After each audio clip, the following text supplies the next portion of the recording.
Free audio post-production by alphonic.com.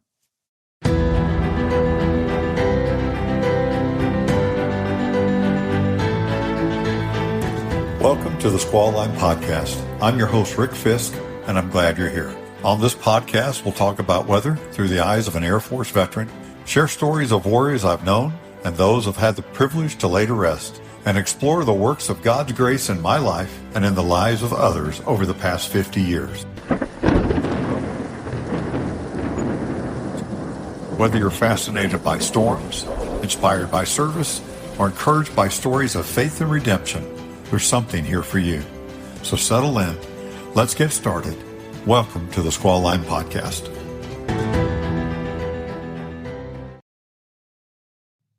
This episode will be a journey to my family's military heritage. Today we talk about a warrior, and he happens to be my grandfather, Pop Fiske. I'm a third-generation veteran of foreign wars. Pop Fiske served under General Blackjack Pershing. He was assigned to the 104th Infantry Regiment, part of the highly decorated 26th Yankee Division. You've seen Sergeant York? He was there. So was Patton, MacArthur, Marshall, Rickenbacker, Truman, all the famous generals and presidents later on in American history. His unit, the 104th Infantry, became the very first American unit to be honored by a foreign country for exceptional bravery in combat. In addition, 117 members of the 104th Infantry received a personal award, including its commander. The 104th has an amazing history. They were in the French and Indian War, Revolutionary War, Battle of Bunker Hill, American Civil War, Gettysburg, Spanish-American War, World War I and II, you name it. These Massachusetts boys are tough and given even tougher missions whenever they landed. Warriors, one and all. Until recently, I didn't realize what my grandfather did or what he went through. I sure wish I'd have been more mature or more grown up as a 7-year-old kid to have asked the right questions that I want to know the answers to now, but never even crossed my mind at that age. Don't you hate that? You go to a funeral, and that's when you say, boy, I wish I would have asked so-and-so about that. You hear their life stories, and you're amazed. You never really knew them. You missed out on a large portion of their life or a situation that affected their life. Do you ever have that regret? I sure do, all the time. However, to be fair, they are called the silent generation for a reason. I had friends I'd worked with for 20 years at church, and they never told me they served in World War II and that they knew I was a veteran, and they never even shared a peep.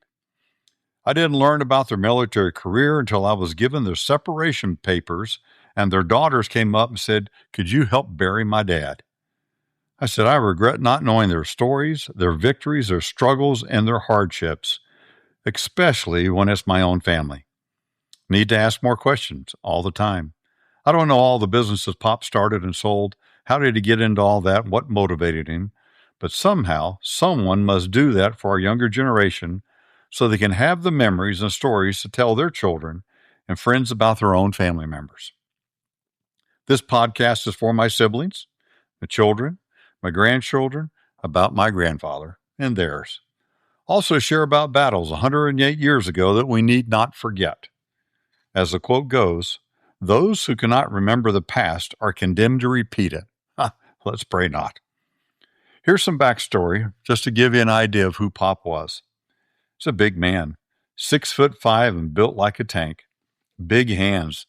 My dad said he played football in high school and was really, really good. Dad said the pros wanted to look at him, but war came instead. He's as big as a pro linebacker in today's NFL. What do I mean by that? I met a linebacker once from Dallas. I remember shaking his hand, and it's a vivid flashbulb memory. When I shook his hand, his fingerprints came past my wrist, up my arm. I'm 6'2", so I'm not small, but right then I felt dwarfed. That's how Pop Fiske could make you feel. He had a stiff leg from the war. I never asked what war, what battle, but he never talked about it. It hindered him significantly while walking, sitting down, whatever he had to do. I don't know if his knee was braced or not, but he'd grab a stiff leg and swing it around, angry like, because he was disabled and tired of dealing with it. He'd grab his long pants right there just above the knee, and he'd throw his leg under a table or past a chair. Not a happy toss. Now I wonder, was he in constant pain? Did that injury from World War I when he was 20 cause him so much grief and beat him up all the time that now in his 80s, he's in so much discomfort? Was he on medication forever because of his military wound? I'll never know. That line of history has been broken, and I regret not knowing the history and story personally, especially from a combat veteran in World War I in the trenches of France. With this new II hitting up Ancestry.com, I've now learned a lot and have come to realize Pop Fiske suffered much on the battlefields and at home. In World War I, too much battle was called shell shock, not PTSD at that time. But they did have a term for people who suffer through hand-to-hand combat called combat syndrome. And I quote, cardiac reactions to extreme combat stress, panic attacks, nightmares, and experiencing hand-to-hand combat. Well, God bless you, Pop. What a terrible and horrible thing for anyone to have experienced in their life, much less as a 20-year-old. As a grandkid, what do we know? This was Grandpa, and we would want to play. We'd play ping pong, bowling, games, board game. I remember I had a rifleman's rifle. Oh my gosh, I loved that rifle. It was almost as tall as me, but I'd swing that handle loop out just like Chuck Connors, flip the little lever and fire those caps 12 to 13 times, just like the opening segment of The Rifleman. Hold down on my hip, I mean, that was the show to watch in 1960s. I was a big kid on the street, got in a lot of trouble stopping cars on our street screaming, "Stop! In the name of the law." I'd hold up Pop and shoot him. He never quite fell like others because of his leg, but on the couch, he died just fine. He was fun, he's entertaining, and a loving grandpa to me. He was good, very competitive, never would give you an inch in sports games or board games. Winning was everything. He'd smash a ping pong so fast it'd smack you in your face and sting. My father once told a story when they were playing in a very low-covered ceiling area. Pop was getting into the game, and my dad was no slacker at ping pong as well. Both very competitive in all their sports and games. Pop was getting what my dad called hopping mad, and he'd make leaps around the table because that stiff leg kept getting in the way. Pop jumped up so high one time he stuck his head right through the ceiling. I can actually see that happening. Nothing mattered more than getting the point and winning. Individual effort, no surrender, no compromise, win at all costs. We Fiske are a rather stubborn, independent group of thinkers and doers. If you can't get it done by yourself, you're not thinking hard enough to get it done. My dad taught us to use our brains, work smarter, not harder. He said using leverage was a good thing. One of Pop's favorite games of all time is chess. He loved it. Played my dad all the time. Taught me the game, let me play him some. Always guided me to make a better move. It wasn't until I was a teenager that I learned more about Pop when my dad and I went on a trip to stay with him in Franklin, North Carolina. More on that later. But I never saw Pop lose a chess to anyone, and it wasn't even close. I remember going to Braden, Florida to see Pop and Pearl. He took us out on his boat into the Gulf of America. We'd see dolphins, sharks. He'd fish some. Took us to see St. Augustine Fort. At night, we'd play board games. Another one of Pop's games was Scrabble. He loved playing everyone in that game, and he had the largest dictionary I had ever seen. Over 2,000 pages. He joked with us about how he read the whole book. As a kid, you just scoff at that. I mean, who in heaven's name would want to ever read a dictionary? I do remember playing Scrabble. He put down some of the strangest words, always with maximum points, but with words we just don't normally speak. He'd challenge anyone to dare him, and of course, a challenge was accepted by my father all the time, and he would tell him what page and what word it was on in the dictionary, and Dad would lose again. I never really tried to understand that thought altogether until I was older and went to see Pop in Franklin, North Carolina. The trip to Franklin really opened my eyes to how gifted and wise Pop was. My dad took us there for a 3 to 4 day vacation. I was thrilled to see Pop again. I never really liked being with my dad. That's another story, but Franklin, North Carolina is beautiful even to an 11-year-old. Another game Pop loved was golf. so wanted to take us out golfing, one of the nicest places to golf in America. I'd never really golfed as a kid, but we're out there swinging and having fun. I remember both my dad and Pop asked me to swing the club as hard as I can, try to hit this little ball right towards this big boulder. Both of them thinking I'd never connect or even come close to hitting the rock. Lo and behold, I smacked the center of that ball square in the middle of that rock, hit it with full force, and that ball came back so fast, we all ducked and covered and went 50 yards over our heads behind us. Everybody's laughing hard. They really liked the fact that I'd hit the ball so beautifully, and they could drive balls over 300 yards and were very serious about their golf games. Another competition between father and son and a young grandson, hitting the ball hundreds of times just to keep up with those two guys. That night, Pop would sit back after dinner. He loved to read. He had these Benjamin Franklin-type gold-rimmed glasses, and he'd pull out a book, and I'd watch him flip the pages thinking he was looking at pictures, then realizing there aren't any pictures. I watched him again, and he looked like he was reading, but it was freaky fast, like scanning. He'd run with his fingers on the pages through the lines, then he'd flip a page. Curious, I asked him, "What are you doing, Pop?" Surely he wasn't reading all those words and pages so fast. Well, to my surprise, here's another amazing thing about Pop. He was a genius. Tested IQ over 165, probably more like 180. He had a photographic memory with 90% recall. Could you imagine what we could have learned from Pop about his life? So as a kid, I challenged him about reading so fast. He quickly handed me the book, about halfway through the book at this time, told me to ask him questions from pages 250 and below. I worked up a doozy of one. Within 3 to 4 seconds, he's reciting that page word for word back to me. I thought it was just a setup. He had tricked me and marked something. We did this for the next 15 minutes. You could just start mentioning a paragraph, and he'd start reciting the page word for word. What was even more disturbing was you could grab any book in his library, and he had many, and he would do the same thing. Now a light bulb finally went off in my head. What if you had read that 2,000-page dictionary, and you could recite it all, at least 90% of it, and you played Scrabble? What chance would you have against someone that could do that? None. How about chess? What if you happened to read Boris Spassky's book, The World Chess Champion, all of his master plays, all of it up to date? How do you win against that if you can recall it all the time? Pop didn't lose.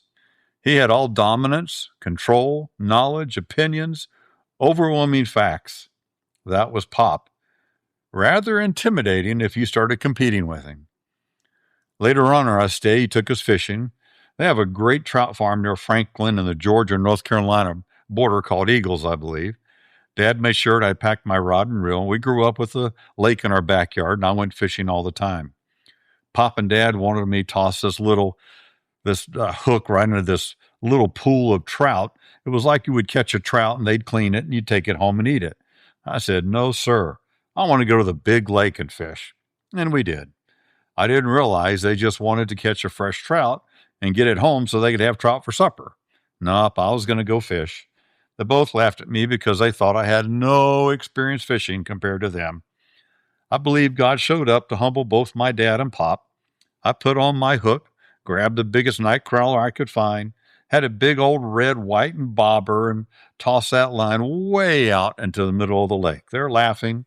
My Zippo 202 fishing reel, all silver, started singing right away. Worm never hit the water. Dropped right into a 5-pound monster trout, and the battle was on. Dad screaming about my drag, Pop saying don't pull too hard, their mouths are soft. But in the end, we landed that monster and we had him for supper. I had beaten them both at fishing. Enough of that. This was pretty much the extent of my memory with Pop. I wrote to him a few times when I joined the Air Force, writing back to him in Florida, asking him some questions about what he's doing or what he's reading. He loved the sciences, and I was a meteorologist, so we had some good conversations. Even at this time in my life, I didn't think of asking him about World War I or his injuries. It was like, you don't go there. And I was starting to get pretty personal with him. I went and asked him, did he know Jesus? He didn't like that his grandson being so forward to ask him such a personal question. I was coming to faith in Germany and was curious about what my family thought. Unfortunately, Pop died in 1978. His love of reading was starting to be a problem, as the cataracts he could not be operated on anymore, and he was losing his sight. So he started asking himself, I'm in pain, I can't see, what's the purpose of living? I have one of his last letters 10 days before he passed. I wrote him for his birthday on July 7th, and he answered July 16th. He said, I don't feel I have but a very short time to live, so for some time I've been quite conscious of death. He believed that death would bring him peace, blessed peace. He was in pain and miserable. So Pop decided to end his life 10 days later. I was in Germany. My dad didn't let me know anything about it until they'd already had his funeral. My dad was proud of his father taking his own life. He went out the way a warrior does. Of course, my dad at this time was a raging alcoholic. My dad quoted Invictus, basically saying, I'm the master of my fate. I'm the captain of my soul. That's just like Pop. I can tell it took a lot out of my dad. He looked up to Pop. Without respect or honor, Dad lost a little piece of himself when Pop died. I lost an amazing grandfather that was just starting to ask some hard questions. Now let's get to the war. Now I know a bit more. Searching his name with AI and Ancestry popped up in new information I'd never seen before. I've been on Ancestry many times, but now the search engine's gotten a lot better. It allowed me to do some detailed research into his unit, his campaigns, history. It had newspaper articles. I signed up for everything that was free for 2 weeks. Global search, newspapers. I hit the jackpot. 3 weeks ago, I was able to track our Fiske heritage to our 10th grandfather. We didn't even have much past Pop. That's wild. For Pop, I got his unit, his service number, social security number, when he was wounded, newspaper articles, books that he's printed in called The Name for Praise for the 104th Infantry Regiment, his battles and campaigns. Here's what I learned about my 20-year-old warrior, Pop Fiske, and his service in World War I. Pop was born July 7th, 1897, in Stamford, Connecticut. His father was a carpenter in 1900 and later became a bookkeeper. He had a sister, Ruth, in 1903. Unfortunately, that independent will to do-it-yourself Fiske trait, not asking for help, struck again as William, Pop's dad, my great-grandfather, died. Here's the newspaper article of the day.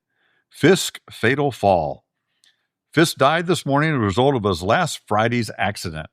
William Allen Fiske, this is my great-grandfather, died this morning at his home, 41 Oak Street, as a result of the injury received last evening in falling from a tree which he was cutting down on a place in Washington Avenue. Death was due to a compound fracture of the pelvis, and the physicians who attended him say it is remarkable that Fiske lived so long. He suffered intense pain. It was a large tree that Mr. Fiske was cutting down. He was way up in it from 2 in the afternoon until 6 p.m. when he fell. It was very cold, and it was thought that this may have been an indirect cause of the fall. Mr. Fiske fell a distance of fully 40 feet and struck on a barrel. What I don't know. This was in February, not exactly tree trimming season. Was Pop helping his dad trim the tree at 10 years of age, like most kids did in those days? Was he picking up the branches, helping with the ladder, and then all of a sudden watching his father fall 40 feet? William, my great-grandfather, passed away on Sunday, 2 days after he fell. What images did a 10-year-old or what ideas get into Pop Fiske's head while watching his father? Mind over pain? I know that's what my father and Pop talked about many times. Pain is just in your mind. Be the captain of your soul, captain of all your circumstances. Control your life. That's Fiske. How do I know? I caught my father in the basement one time. I'm sure he was loaded with a lot of whiskey, cutting off the skin on his leg to sew to the tip of his thumb he had just cut off. He passed out several times and finally drove himself to the hospital. That's another story, but stubborn, do it yourself at all cost. I digress a bit, so back to the story. It's now 1907. No father for your home. income is crucial. You got a younger sister. What are you going to do? Annie, his mom, was head of the household in the 1910 census. I noticed other uncles and aunts lived with them in the same house, helping wherever they can. Sometime in this season, Pop was either drafted or enlisted in the Army as part of the federalization of the 500,000 men required to go to war. He could have been part of the National Guard in his area because his rank was sergeant when he entered World War I. National Guard units started paying troops for the first time for drill time in 1916. That would have been some extra income. When Pop was called up, he had to go Camp Bartlett in Weston, Massachusetts by June of 1917 to start his training to be part of the Yankee Division. Many of the guardmen in this unit had prior experience from deployments to the Mexican border in 1916 with regular Army units that were part of the 1st Division. Now, the 1st Division mobilized June 8, 1917. It was comprised of our current Army units throughout America, known as the Big Red One, also the Fighting First. This is our active duty troops spread across the states, units serving at the border of Mexico and various Army posts throughout the United States. Their total strength was around 19,000 officers and enlisted men. And people you might know on this, George S. Patton was the first headquarters commandant of the 1st Division. The 2nd Division, mobilized in the fall of 1917, they were split almost 50-50 with Army and Marine units, with a total force of about 28,000 troops. Unfortunately, they were positioned in many of our frontline battles early on in World War I and suffered heavy attrition.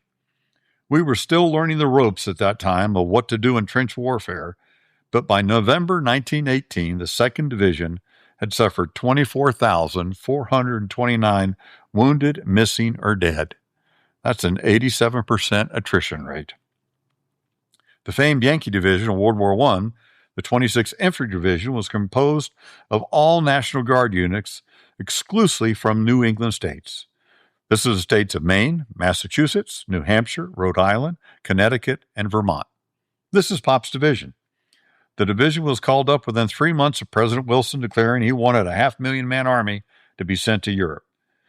Unfortunately, as trench warfare started to set in the reality with the French and British, Americans realized this is going to be a bloody and very costly war. The President's Selective Service Act by November of 1918 now had over 2 million American troops deployed to France. The 26th Infantry Division had a strength of 27,000 troops. It was comprised of 3 brigades, with each brigade having about 8,500 troops. The 52nd Brigade had the 103rd and 104th Infantry units and the 102nd Machine Gun Battalion. Pop was in the 104th Infantry Regiment that had about 3,700 troops. You have to remember now, this is a National Guard unit getting ready to prepare to go to the front lines in trench warfare and some of the nastiest fighting of World War I. One statistic I found out that didn't like was the 26th Yankee Division suffered the highest number of poison gas casualties of any American unit in World War I. They faced combat for 210 days, the second highest unit in World War I, just behind the Big Red One. They were in combat 38% of the time they were in France. That's a lot of war in 8 months' time. They landed in France on October 12, 1917. Upon landing in France, Company 1, the rest of the 3rd Battalion, was immediately moved to train in the Neuchâteau training area, specifically stationed in very small French villages where they were initially housed in barns and sheds in the local towns. Townspeople would be putting them up because they knew this was relief for their French army. They'd be sleeping on hay and whatever they could find. When more troops arrived, they built a tent city for everyone.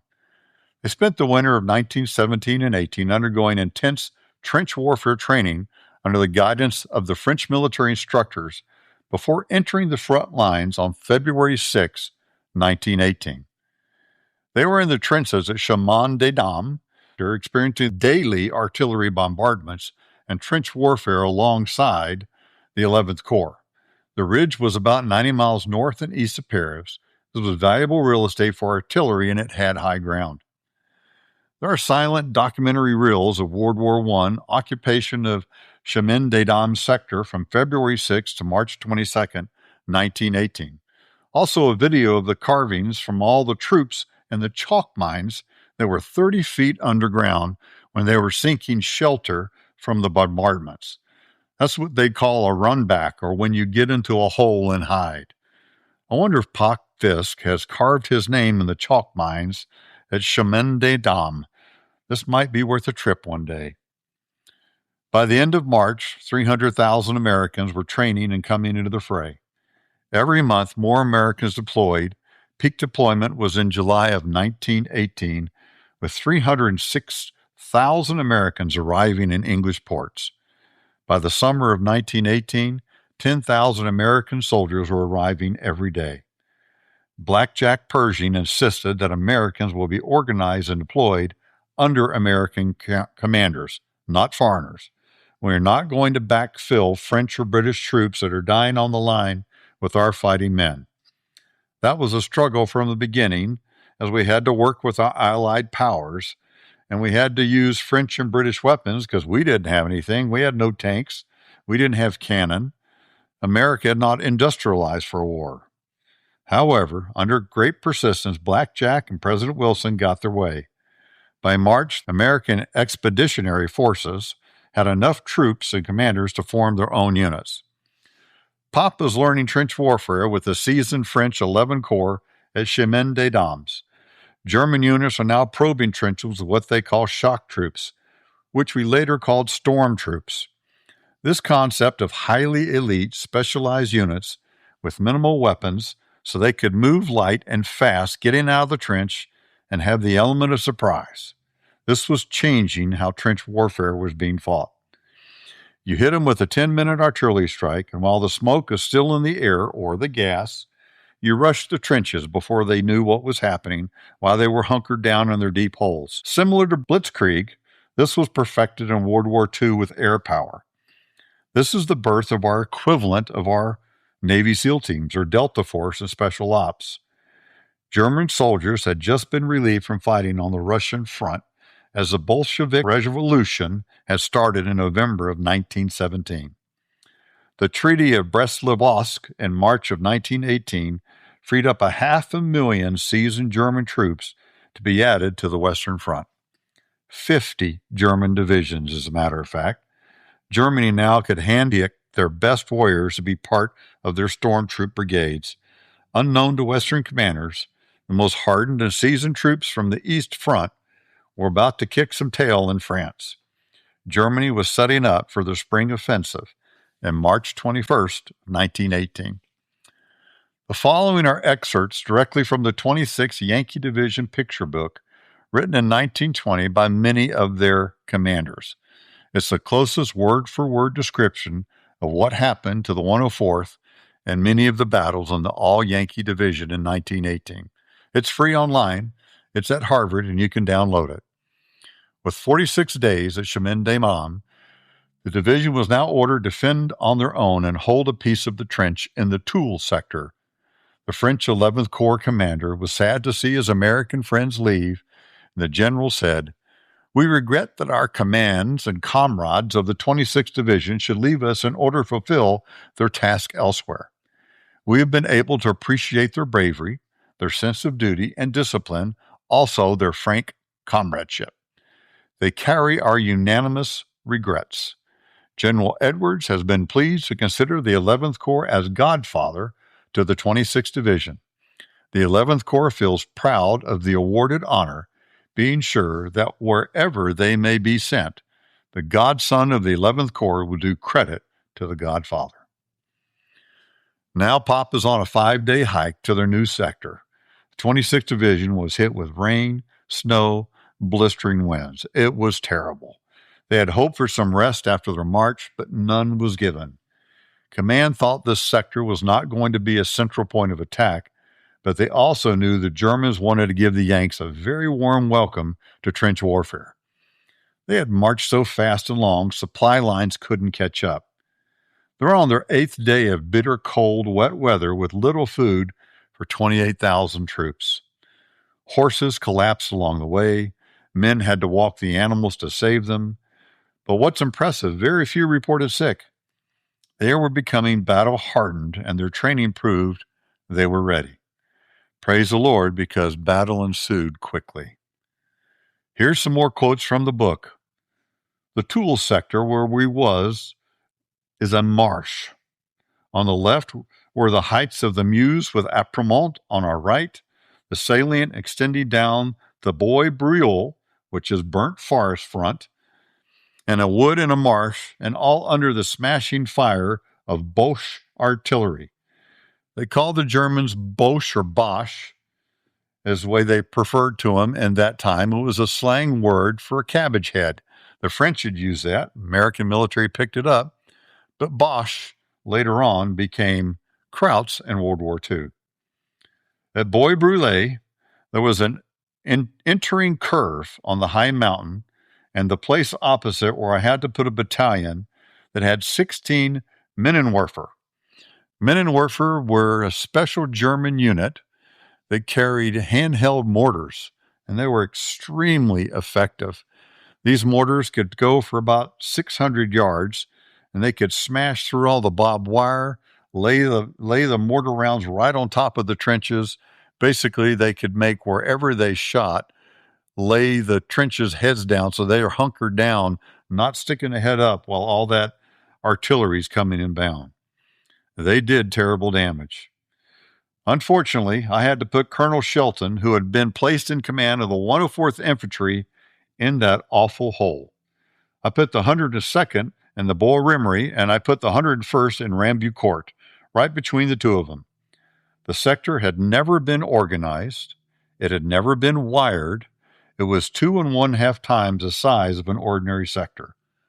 So imagine Americans are moving into a trench that was larger than anything before, and there was no barbed wire or anything to prevent anyone from coming in. This Green Division went in and took over this sector as the first independent thing they ever did. Everybody told me it was the worst place on the Western Front and that more Frenchmen had been killed there than was necessary. The second night we were there, the Boche attacked after putting down a terrible barrage. My men did as they were told and ran back. What ran back means at that time was they dug in deep and dropped 15 to 20 feet in the ground so that when their artillery was coming in, it wasn't taking out everyone in the trench. But you basically have no one observing what's happening topside. So they did exactly where they're told. The Boche advanced as the French thought they would. They filled up the Chabot front, and when they lifted the barrage without any order, the platoons of the 104th Infantry got up and started singing, "Hail, hail, the gang's all here," and went after them. This is an amazing part of the story of what these guys did. There's a popular song at that time called "Hail, hail, the gang's all there." And here's just a few of the words that they have in the lyrics. Hail, hail, the gang's all here. Never mind the weather. Here we are together. Hail, hail, the gang's all here.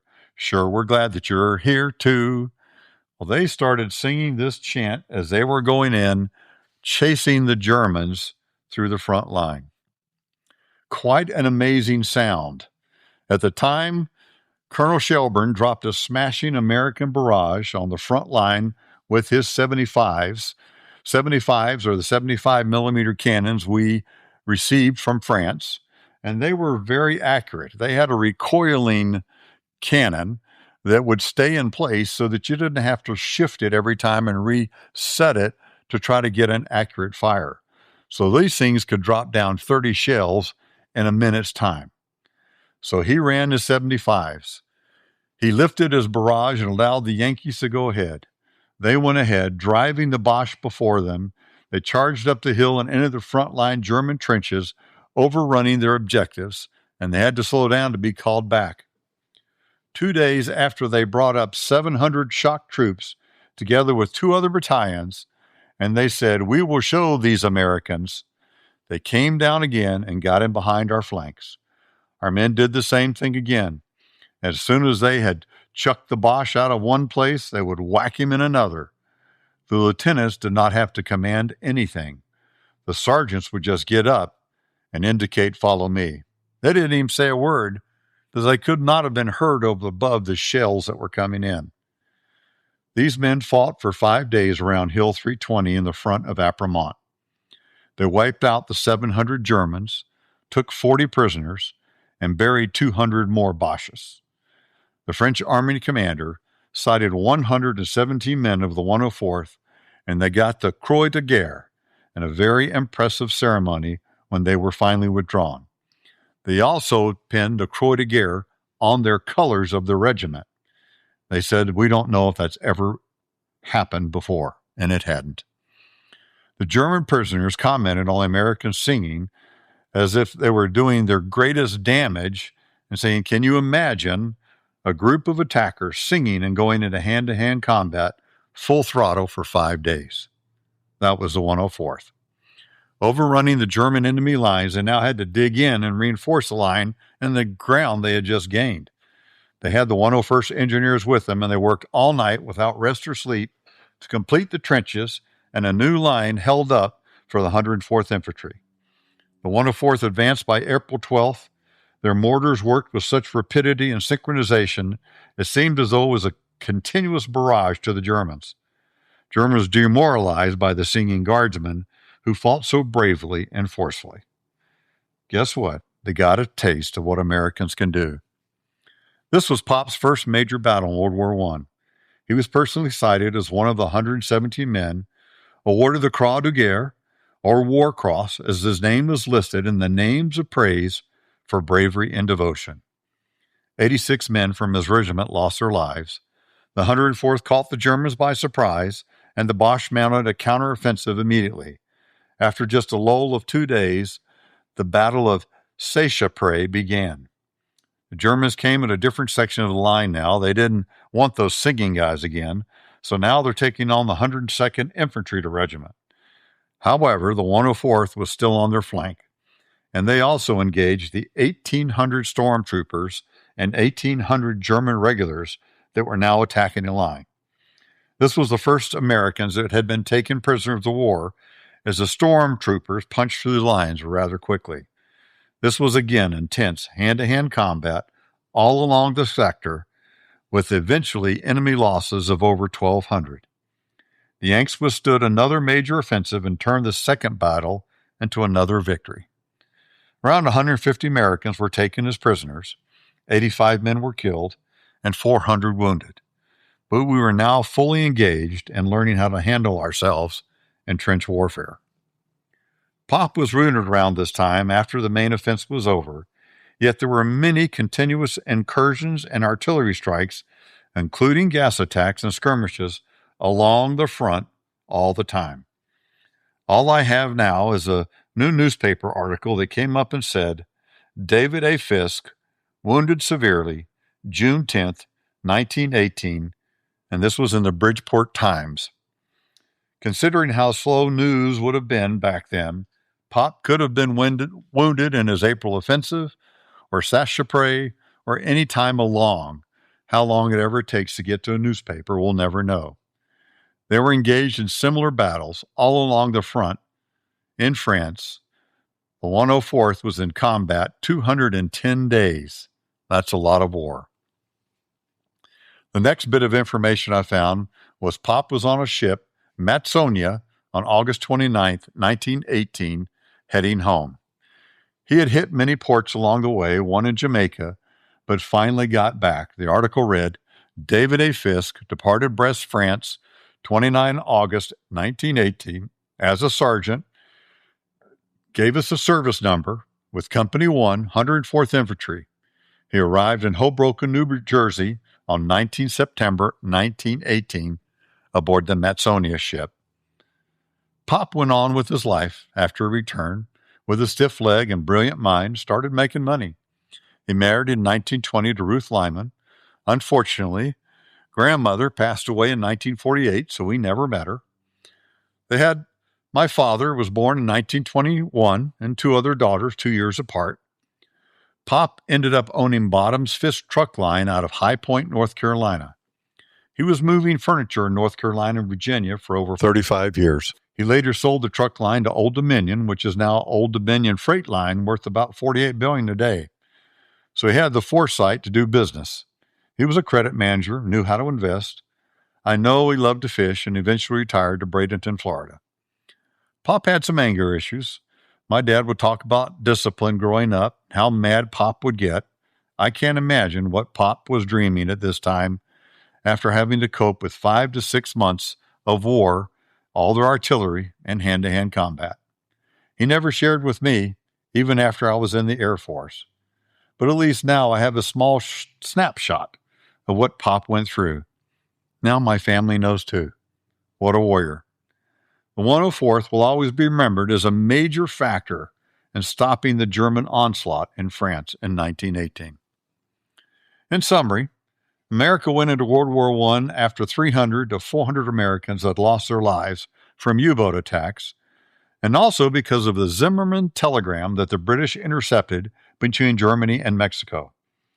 Germany had said they would fund Mexico and form an alliance to help take back Texas, New Mexico, and Arizona. President Wilson said no. Our nation went to war to stop countries from bullying others and subversively trying to take back our southern borders. Ironic, isn't it? 100 years later, we're still having to secure our southern borders. In this 2-month journey of research into my grandfather, one thing that kept bugging me was, why did World War I happen? What the heck were they doing, and what were we doing getting into it? 53,402 Americans killed in action, 63,114 from injuries and accidents. But they weren't gaining or losing any ground even after millions died. What kind of war is that? Just in the battles Pop was in, the Germans had held the same land 3 times at Apremont, or in the Burnt Forest from 1914 to 1918. The Germans knew the ground intimately. They had reinforced their conquests each time, building redoubts or fortified defenseman placements on the flanks. They would guide their enemies into gauntlets of crossfire with machine gun fire, eliminating them quickly. Praise God, Americans didn't like the go-to-slaughter tactics in Europe, and we tried outflanking the flanks to save our troops. It worked. Without America in the war, Paris would probably be German today, but it seemed senseless. This was tit for tat. No gain, just dead soldiers. Germany's idea of stormtroopers was a great idea for them, terrible for the Allies, but it stopped the years of stalemate along the Western Front. They moved so quickly, they couldn't be resupplied or supported. They ended up with a 50 to 90% attrition rate from their stormtroopers. They basically sacrificed their best troops and didn't secure the land that they had just taken. There was no logistics to back them up. They just all died or were prisoners of war. Again, for what? Tit for tat. When you stop and look back, it was mostly pompous aristocrats flexing their militaries and boundaries, nation bragging, whatever you call arrogance in politics, that caused such a mess. Modern historians agree that hubris or arrogance, toxic nationalism with rigid imperialism were indeed the driving forces of World War I. Look at all the empires we had. Austrian-Hungary Empire, 1867, Ottoman Empire from 1300 to the 1900s, Russian Empire, 1700 to 1900, German Empire, 1870 to 1918, British, the French. French had Napoleon with his nephew. Little treaties within these empires, and someone stepped on someone's treaty, and off to war we go. After World War I, the entire world map changed. Countries were formed out of nothing. Poland, Finland, Estonia, Latvia, Lithuania, Czechoslovakia, Yugoslavia, Romania. It goes on.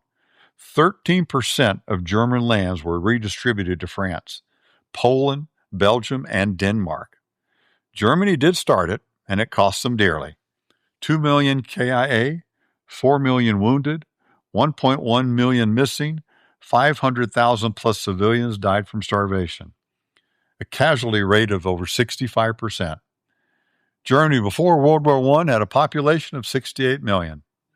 After World War I, 61 million. The Treaty of Versailles really set up World War II for Germany. Yes, they started World War I, and yes, they should pay dearly for the war to end all wars, but the Allies wanted to squeeze every penny out of them for the rest of their existence. Just like Germany did to Russia in the Brest-Litovsk Treaty, did you know that Germany just paid their last World War I reparation on October 3rd, 2010, 92 years later? During my research, I ran across a German dispatch runner who survived all 4 years of World War I. The odds of surviving the 4 years running in and out of trenches was around 71%, but only 36% of those without any wounds. This guy was shot twice and gassed once, and later on decided to unburden Germany from the Treaty of Versailles.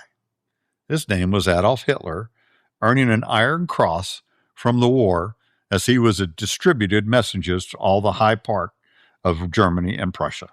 He knew them all. He was there. He ran their communications. He was there for all of World War I and saw what changes needed to be made. I'm sure it formed some very strong ideologies in his mind, and of course, to not make the same mistakes as World War I. Germany really hadn't developed a good working tank by that time, and when Hitler came into power in 1933, lo and behold, we had the first Panzer. Later on, of course, we know we had many Panzers. Rommel was in the war. He was a stormtrooper. Hermann Goering was an ace with 22 kills and succeeded the death of the Red Baron. The Luftwaffe was born in 1935. Same for Americans in World War I. We had General George Patton, who was now our first tank officer in World War I. Harry Truman, who later became president, took one of the most unruly units of Irish Americans and turned them into one of the most accurate artillery units in the division. George C. Marshall served as a military tactician under Blackjack, and later in World War II became our chief of staff, building up our military. And lo and behold, Douglas MacArthur was there, commanding Division World War I, and he later on took on the Philippines and was our number one commander. And Chester Nimitz was a submariner, who later came in charge of the Navy for the Pacific in World War II. Life teaches you lessons for the future roles you play. On a side note, I wanted to look up the Spanish flu because I thought it came from the trenches of World War I. Boy, was I wrong. History says America introduced the Spanish flu from Fort Riley, Kansas, to the rest of the globe by deploying our troops in World War I to France. We called it the Spanish flu because Spain was neutral, allowing the media to talk about it, but not lowering the morale of Allied or Central powers while at war. It would have been rather demoralizing to our troops if the media had called it the Kansas or American flu. So the media was in control again, changing this narrative of the story. Unfortunately, the Spanish flu killed 675,000 Americans, more than any of our wars, and over 75 million worldwide from 1918 to 1920. We think wars are bad, and they are, but it's amazing what a microscopic germ can do. Until our next time, I'm your host, Rick Fiske. Thanks for listening to the Squall Line Podcast. All the best.